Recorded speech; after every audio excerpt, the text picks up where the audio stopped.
Hello everyone, আশা করি সবাই ভালো আছেন। আমি সিম্পল কিছু ট্রেড নিছি, ওইটার বিবরণ নিয়ে আমি আবার হাজির হলাম।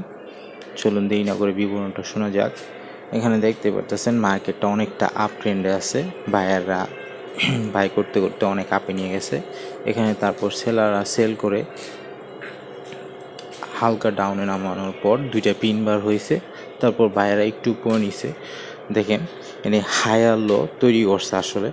তারপর বেয়ারিশ ইন গ্রুপিং হওয়ার পর একটা কনফার্মেশন পেলাম যে মার্কেটটা আসলে ডাউন ট্রেনে যাইতেছে। সো এখানে আমি একটা ডাউন ট্রেন্ডে ট্রেড প্লেস করছি। সো যে ক্যান্ডেলটা আমি ট্রেডটা প্লেস করছি, এই ক্যান্ডেলটা আসলে বেয়ারিশ হওয়ার কথা, দেখি কি হয়।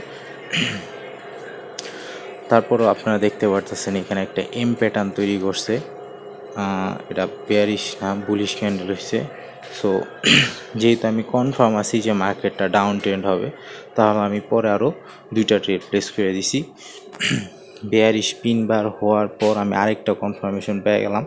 আর বেয়ারিশ পিন বারটা মুভিং এভারেজের নিচে হয়েছে মেন বডিটা।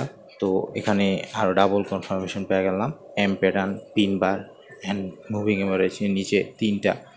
তো আমি আরও দুইটা ট্রেড নিচে ডাউনে প্লেস করে দিলাম। আসলে মার্কেটের কোনো কিছুই সেন্স হবে না। এখানে দেখেন আপ ট্রেন্ড আছে, আসলে আমার ট্রেডগুলো আপে করা উচিত, বাট যখন এখানে ডাউন ট্রেন্ডের কনফার্মেশন পাইতেছি, সো এখানে আমি ডাউন ট্রেন্ডে প্লেস করব। মার্কেটে আসলে আপনারা কোনো সেন্স মিলাইতে পারবেন না। আপনারা যতই রুলস ফলো করেন, কি যত ধরনের রুলসই আছে, ধরেন এখানে দেখেন এম প্যাটার্ন হয়েছে, তারপর মনে করেন বেয়ারিশিং লুপিং পর একটা ডাউন ট্রেন্ড হওয়ার কথা, বাট দেখেন একটা বুলিশ পিন্ডার তৈরি করে দিছে। এরকম মার্কেটে কোনো সেন্স মিলাইতে পারবেন না। দেখেন এখানে পিন বারের পর আরেকটা বেয়ারিশ ক্যান্ডেল হয়েছে। বেয়ারিশ ক্যান্ডেলটা কি করছে, দেখেন আমার সাপোর্টের লাইনটা ব্রেক করে নিচে এসে পড়ছে। এই জন্য আমি কি করছি, এখানে আরেকটা কনফার্মেশন পেয়ে গেলাম যে মার্কেট বেয়ারিশিংয়ে যাইতেছে। মার্কেট বেয়ারিশে যাওয়ার কারণে আমি কি করলাম, আরও দুইটা বেয়ারিশ ট্রেড প্লেস করে দিলাম।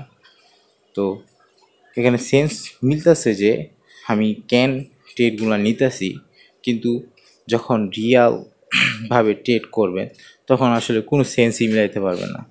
আপনার একটা চোখের দেখায় বুঝতে হবে যে মার্কেট আপে যাবে না ডাউনে যাবে। তো আমি এখন ওয়েট করতেছি, আমি বুঝতে পারছি যে মার্কেট ডাউনে যাওয়া শুরু হয়েছে, তো আমি ডাউনে ট্রেডগুলো প্লেস করছি। আমার হয়ে গেছে ট্রেডটা, পরপর ট্রেডগুলো হয়ে গেছে, এই যে প্রফিট সবগুলা।